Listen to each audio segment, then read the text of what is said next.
Hey you, I want you to pause right here.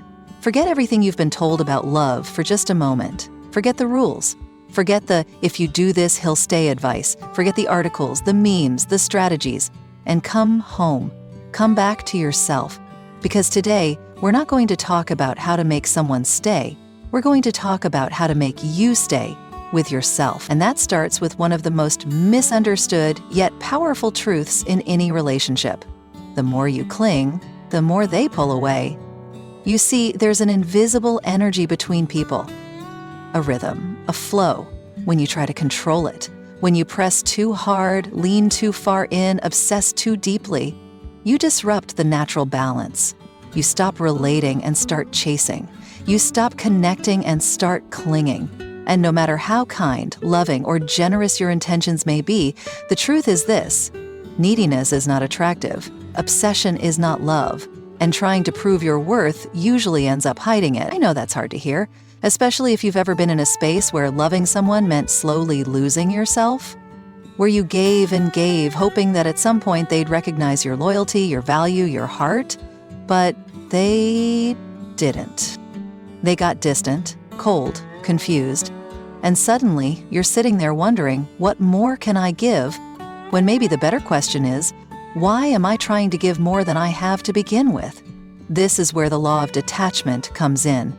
And let me be clear, detachment isn't walking away. It isn't indifference. It isn't coldness. Detachment is choosing to love without losing yourself.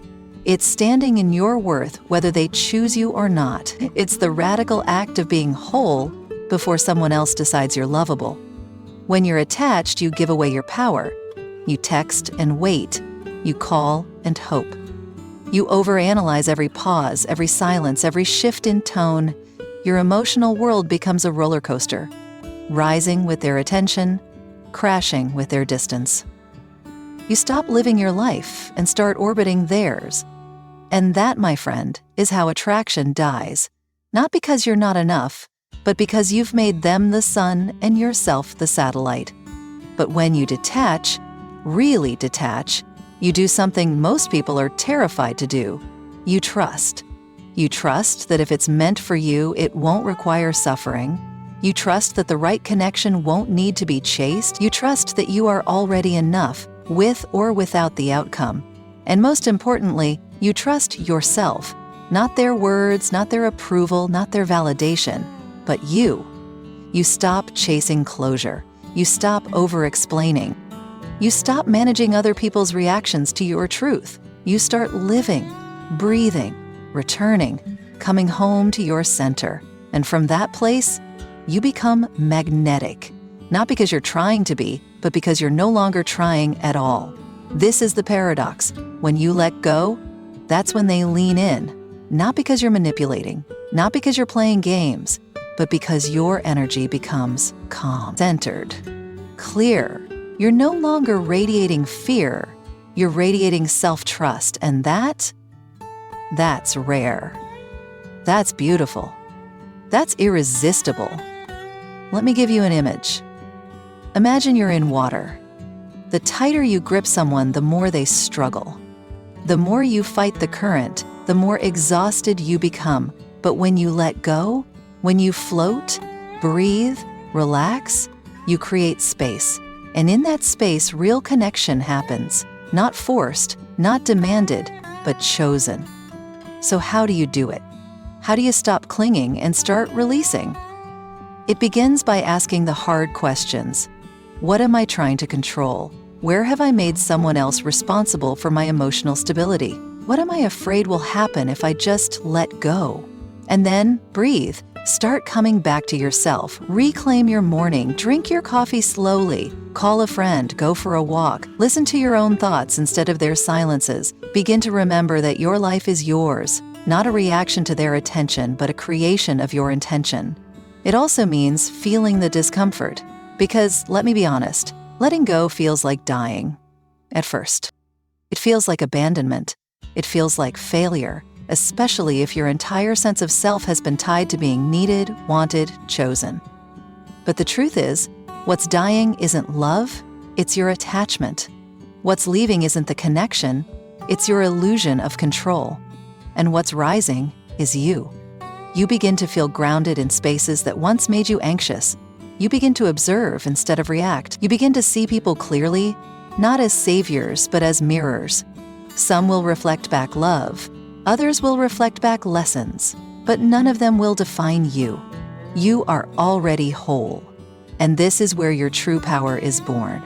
In the stillness, in the sovereignty, in the choice to love deeply but hold loosely, to give without gripping, to care without collapsing.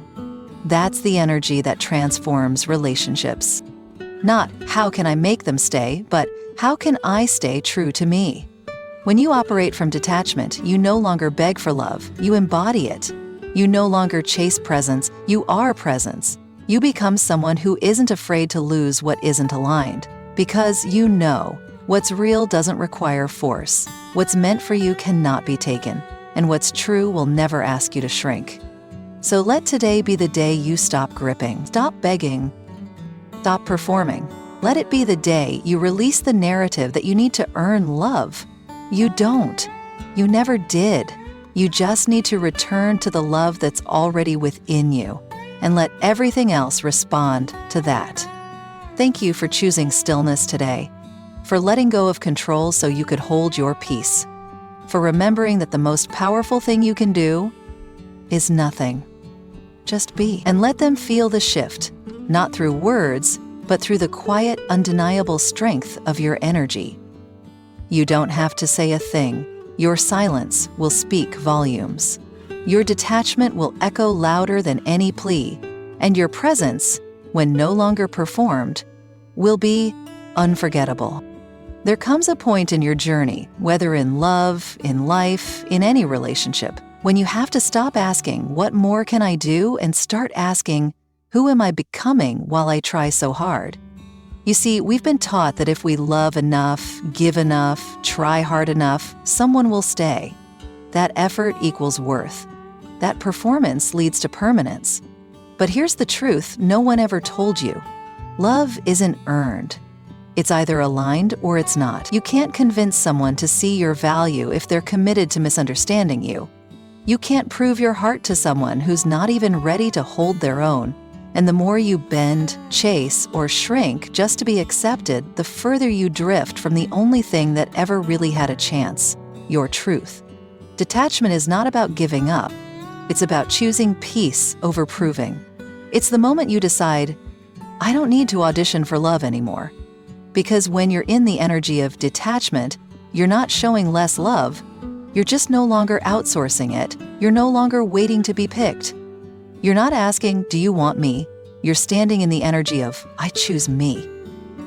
And when you do that, when your sense of enoughness doesn't depend on their reaction, something powerful happens. The dynamic changes. Suddenly, you're no longer the one chasing, you're the one attracting. Not by force, not by strategy, but by presence. When you're rooted in detachment, your energy says, I'm here, but I don't need to be needed. I'm open, but I'm not desperate. I'm loving, but I'm not sacrificing myself for your crumbs. And that kind of energy, it's rare, it's magnetic, because it's honest. There's no pretending, no performing, just presence, just peace. And the truth is, people feel when you're not trying to make them fill your emotional gaps. They relax around you. They become more curious, more respectful. Why? Because you're no longer leaking energy. You're contained. You're whole. And that wholeness speaks louder than any words ever could. Think about it. How many times have you chased someone's attention only to realize that the more you chased, the more invisible you became? How often have you tried harder and harder only to feel emptier and emptier? That's because love cannot be forced into being. It must be allowed. It must flow. And if you have to grip it, it's probably not grounded. Real love doesn't come from your effort. It comes from your embodiment, from the way you live, from the way you hold your own energy, from the way you love yourself when no one's watching. Because that's what sets the tone for everything else. Your outer world will always reflect the inner relationship you have with yourself. That's why when you detach from needing someone to complete you, they start seeing you differently. Not as someone who's waiting, but as someone who's walking in their power. And that's not intimidating, that's inspiring. Detachment doesn't mean you don't care. It means you care enough about yourself to let go of what's not reciprocated. It means you love deeply, but not blindly. You show up, but you don't chase. You express, but you don't beg. You create space, not pressure. And in that space, the right connection will rise, not because you forced it, but because you allowed it. You know what happens when you stop over-functioning in relationships? You finally get to see what the other person is capable of. When you're not constantly initiating, fixing, carrying all the emotional weight, you see clearly. Are they meeting you, or are you doing all the work? And sometimes that clarity hurts, but it's also the beginning of your freedom. Because love that has to be chased isn't love. Love that makes you anxious isn't intimacy. Love that punishes your silence or withholds affection until you perform. That's not connection. That's control. So what do you do instead? You come back home. You come back to your breath. You come back to your body. You ground yourself in the present moment. You remember who you were before you believed you had to be more to be lovable. You reintroduce yourself to your own energy.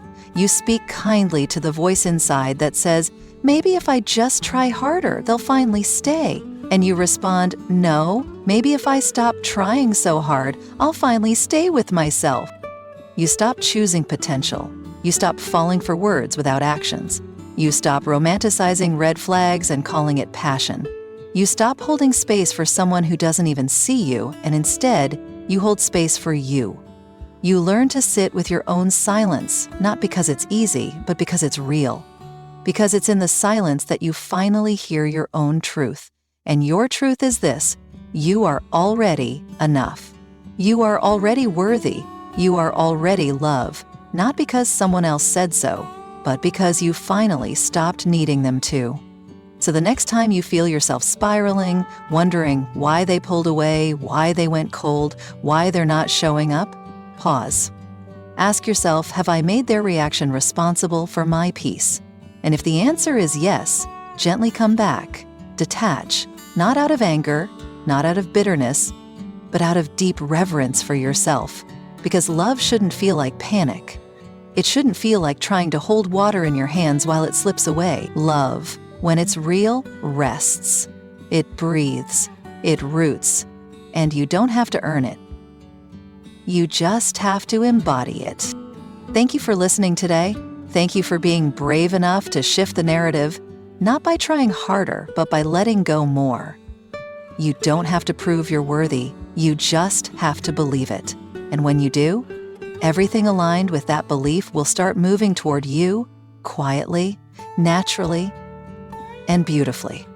There's something powerful that happens when you stop waiting for someone else to choose you, when you stop holding your breath for a text back, when you stop watching your worth through the lens of someone else's recognition, and instead, you choose yourself, fully, boldly, without hesitation, without needing permission. That's where confidence truly begins. Not in being loved by others, but in the moment you decide you are no longer willing to abandon yourself. Think about how often we give our power away without even noticing. We measure our beauty by their compliments. We measure our success by their applause. We measure our worth by their decision to stay or go. And in doing so, we build an identity that's not rooted in who we are, but in how others see us. That's not confidence. That's dependence in disguise. It's fragile, conditional. And the moment someone withdraws their attention, our entire sense of value collapses. But what if you didn't need that anymore? What if you stopped assigning strangers the role of gatekeeper to your self-worth? Confidence doesn't come from being chosen. It comes from choosing yourself again and again, especially on the days when no one else does. It comes from waking up, looking in the mirror, and saying, even if the world doesn't clap today, I still show up for me. It comes from living in alignment with your values, not the trends. It comes from trusting your own voice more than you trust their approval. That's the kind of confidence that can't be shaken because it was never borrowed to begin with. And listen, I know it's not easy. We're biologically wired to seek connection. Emotional validation isn't a weakness, it's human.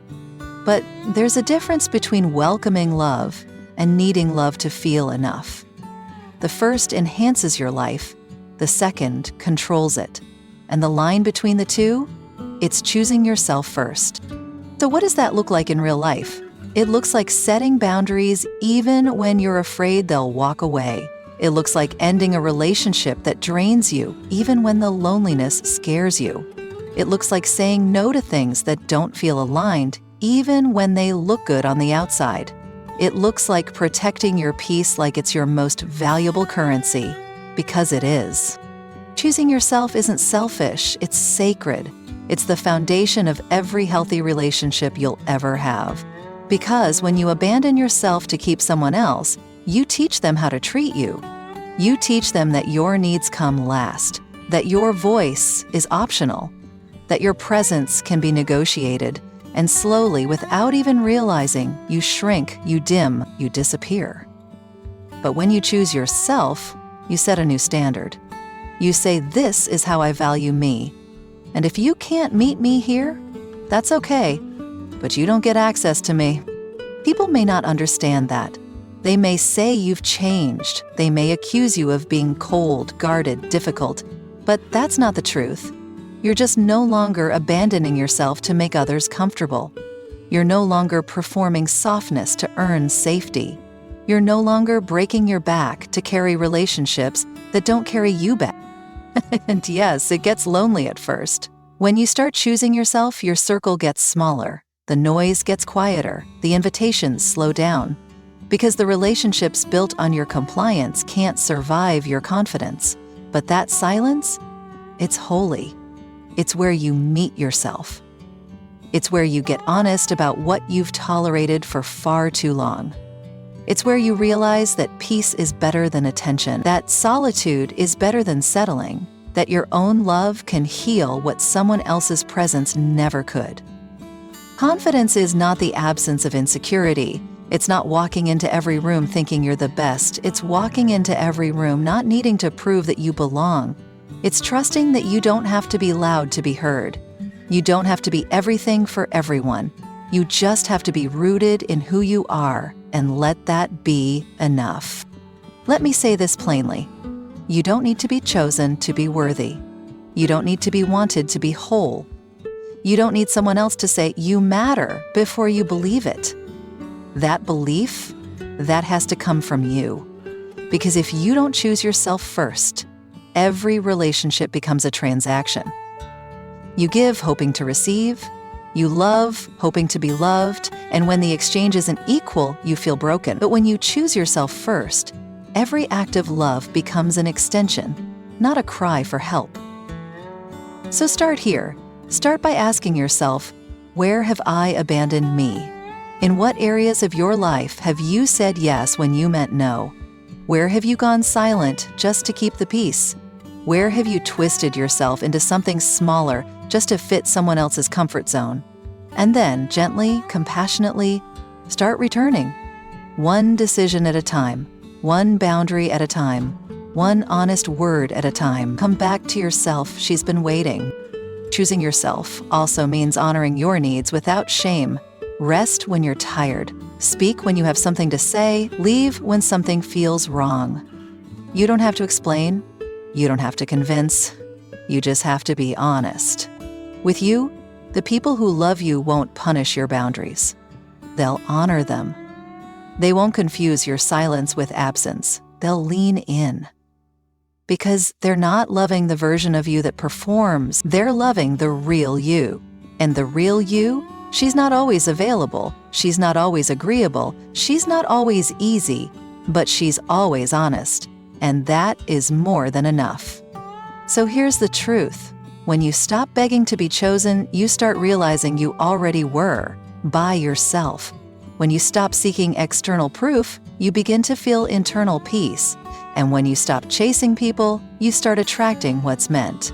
Why? Because confidence isn't a volume you speak. It's a frequency you hold. And the moment you hold it, everything changes. Thank you for being here today, for choosing this space over noise, for daring to believe that you don't need to be picked, you need to be present. present with your own spirit, present with your own truth, present enough to choose yourself, not once, but every day.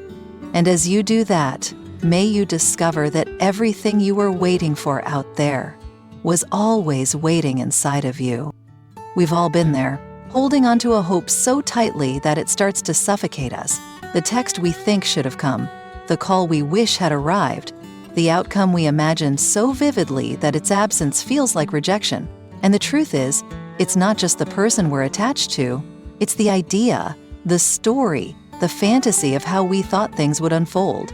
It's not their silence that hurts the most. It's the way it shatters the picture we painted in our minds. That's why letting go of outcomes is so hard. We're not just letting go of a person, we're letting go of what we thought would be. But what if that surrender isn't loss, but liberation? What if the space between what we wanted and what we got isn't a punishment, but a portal? What if releasing control over the outcome is the doorway to actual freedom? You see, control is seductive. It gives us the illusion of safety. If we can just plan well enough, love hard enough, perform perfectly enough, then maybe, just maybe, things will go our way. We hold on tighter. We overthink every interaction. We anticipate every move. We strategize every text, and in doing so, we're not in a relationship anymore. We're in a performance, one we're not even enjoying. Because the truth is, the more you try to control, the more life resists. The more you grasp, the more it slips through your hands. And the cruel irony? The very energy of desperation repels what you're hoping to attract.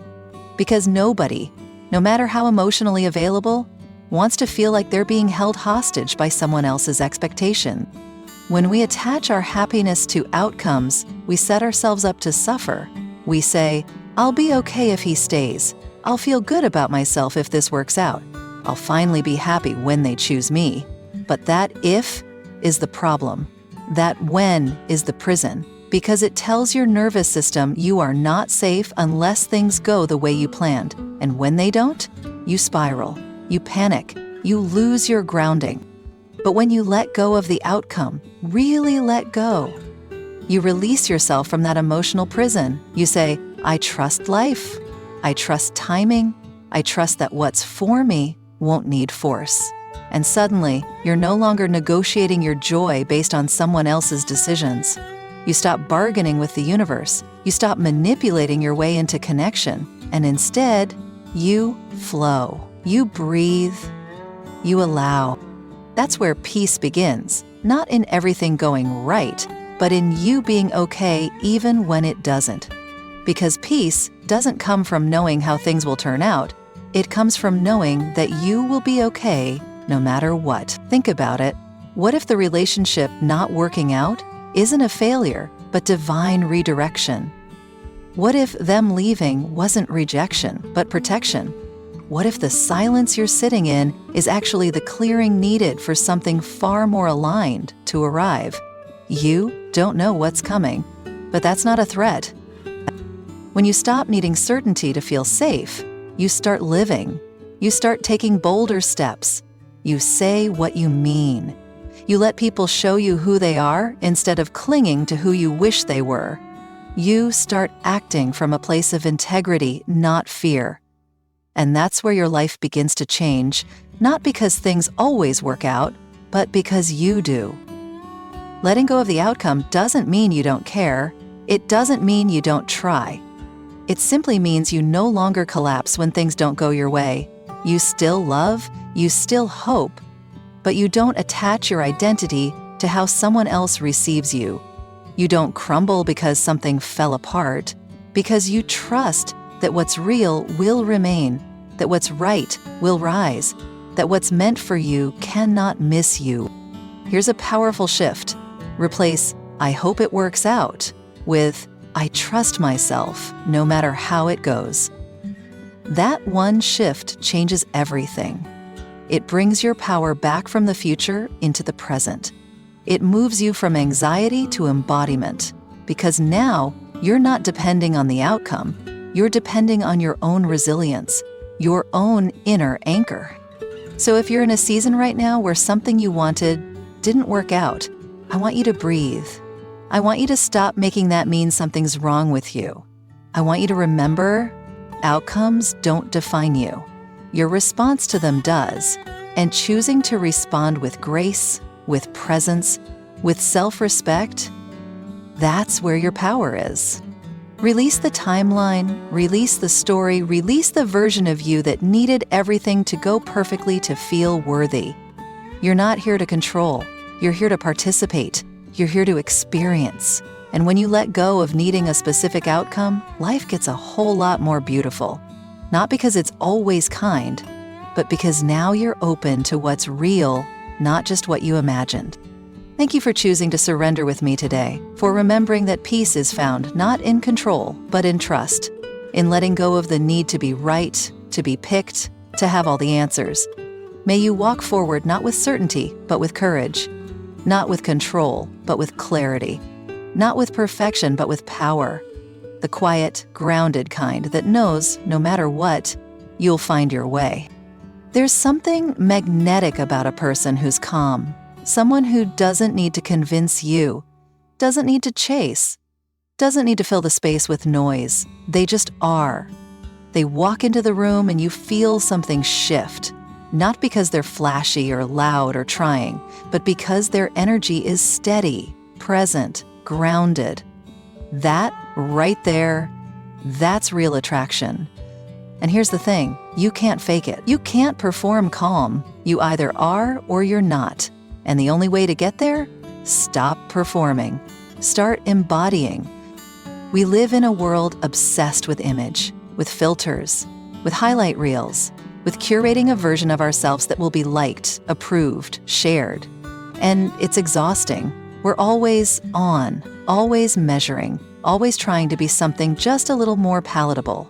But what if you stopped? What if you let go of the idea that you need to earn love through effort? What if your presence, quiet, rooted, real, was enough? Calm energy is attractive not because it tries to impress, but because it communicates one thing with absolute clarity. I'm good with me. And that energy, it doesn't beg, it doesn't perform, it doesn't over-explain, it simply exists. And in that existence, it creates space. Space for curiosity, for honesty, for others to feel safe. Because people can sense when you're at peace with yourself. They might not be able to articulate it, but they feel it. And more importantly, they respond to it. You've probably noticed this. When you're anxious, you attract chaos. When you're needy, you repel stability. But when you're grounded, when you trust yourself, when your presence speaks louder than your words, that's when things start shifting. That's when the people meant for you start finding you. Not because you called them, but because you aligned with them. And here's the truth. You can't access that kind of energy while you're performing, while you're wondering if they'll text back, while you're refreshing the feed to see if they liked your story, while you're second-guessing every word, every message, every breath. That's not presence. That's performance, and it's draining. Embodying calm doesn't mean you're emotionless. It doesn't mean you don't care. It means you care without collapsing. It means you can feel deeply without falling apart. It means you can be disappointed without being destroyed. That's the kind of emotional maturity that creates real intimacy. Because now, you're not reacting, you're responding. You're not needing, you're choosing. You're not spiraling. So how do you get there? You start by noticing where you're performing, where you're trying to be liked instead of being honest, where you're managing someone else's comfort at the expense of your own. And then, with gentleness, you start returning to your breath, to your body, to the quiet truth that you don't have to earn. You practice stillness. You observe before reacting. You slow down your replies, not to play games, but to make sure you're answering from peace, not panic. You take a beat. You give yourself space. And in that space, you meet the most important person in the room, yourself. Calm energy also comes from self-trust, from knowing that no matter what happens, you've got you. You don't need to control everything because you trust your ability to respond. You don't need to chase clarity because you're already clear within. That doesn't mean you're never scared. It means you've stopped letting fear drive the car. You've put it in the passenger seat and said, I see you, but I'm still going forward. This is the kind of energy that changes everything. It's the difference between texting because you're anxious and texting because you want to. It's the difference between needing their attention and simply enjoying their presence. One feels tight, the other feels free. And freedom? That's what real connection needs to breathe. If you want to become magnetic, stop chasing magnetism. Stop trying to be desirable. Start becoming deeply, honestly, unapologetically you. That version of you, the one who doesn't need to prove anything, is the version that draws everything in, not through noise, through knowing. So today, I want you to do something radical. Breathe. Sit still. Ask yourself, where am I leaking energy trying to be liked? And then, stop. Not forever, just for now. See what happens when you let your energy speak before your words do. When you walk into a room without adjusting yourself to fit it. When you trust that who you are, flaws, fears, softness, strength, is already enough. Because it is. And when you live from that place, the world responds. People lean in, not because you asked, but because your peace created permission for them to meet you there. So thank you for choosing embodiment over performance, for remembering that real attraction isn't loud. It's centered. It's soft. It's certain. It's you without the filter. You without the act. You when you finally stopped pretending and decided to be. There is a quiet kind of power that comes the moment you let go, not in bitterness, not in anger, not as a punishment to them, but as a deep honoring of yourself. Letting go doesn't mean you stopped loving. It doesn't mean it didn't matter. It doesn't even mean you've moved on overnight. It simply means you've decided to stop holding on to something that's already let go of you. It means you're ready to reclaim your energy, your peace, your life, and redirect it back to where it always belonged, within. You see, we often think letting go is the hardest part, and in many ways it is. It feels like grief, like surrender, like saying goodbye to a dream we were so sure would become reality. But clinging is hard too. Waiting is hard. Wondering if they'll come back, if they'll ever see your worth, if things could have been different. That's its own kind of suffering. And at some point you have to ask, which hard am I choosing? The one where I constantly betray myself, hoping they'll return? Or the one where I finally release what's not meant for me and rise? Letting them go is not a weakness. It's not you giving up. It's you finally growing up into someone who no longer confuses love with attachment, into someone who knows that real connection doesn't have to be begged for, into someone who understands that you can love a person and still walk away. Because sometimes the most loving thing you can do for them and for yourself is to leave space. Space for truth, space for clarity, space for healing. And no, it won't feel good right away. The silence will scream. The memories will echo. You'll miss them, not just the person, but the version of you that existed in that relationship. You'll miss the moments that felt like home, even if they were fleeting, and that's okay. Missing them is part of the process, but staying stuck, that's optional. Because on the other side of letting go is freedom. Not just freedom from them, but freedom from the version of you that believed your worth was tied to their presence. Freedom from the old stories, the patterns, the cycles that kept you small. When you let them go, you make space to meet you again. And the you that emerges, she's stronger, softer, wiser, more rooted, more radiant, not because she didn't feel the pain, but because she chose to rise anyway. Letting them go is how you say, I deserve peace more than I need closure. It's how you declare, my energy is sacred and I will no longer pour it into a place that does not pour back. It's how you whisper to yourself, I can still love them and love myself more. That's not cold, that's courage. That's what boundaries built on self-respect sound like. And yes, they might notice the shift. They might feel the void you used to fill with your effort, your care, your availability. They might come back, or they might not. But either way, you won't be waiting at the door. You'll be busy rebuilding. You'll be busy becoming. Because your life is no longer on hold for someone else's readiness. When you let go, you rise, not by forgetting, but by forgiving. Not by rushing ahead, but by gently releasing the grip. You rise by reclaiming every part of you that got lost in the trying, the part that overgave, the part that was afraid to be alone, the part that confused struggle with love. You rise when you finally decide that you don't have to keep hurting to prove you cared. This is what healing really looks like. Not polished, not perfect, not linear. Just you, showing up for yourself day after day, even when it hurts. Just you, breathing through the moments when you want to reach back, but choosing to stay with yourself instead. Just you, learning how to love again, starting with the person in the mirror. And over time, the ache softens, the silence becomes soothing, the longing turns into gratitude, and one day you'll look back and say, I loved them, and I let them go, and both of those things were sacred. That is what real freedom tastes like. Not the absence of love, but the presence of peace. So, if today is the day you finally choose to release them, not because you stopped caring, but because you started choosing yourself, I want to honor you. I want to remind you, it takes incredible strength to loosen your grip on what felt familiar. It takes courage to step into the unknown, but I promise you, what's ahead is better than anything you're leaving behind, not because it'll be easier, but because now you're no longer abandoning yourself along the way.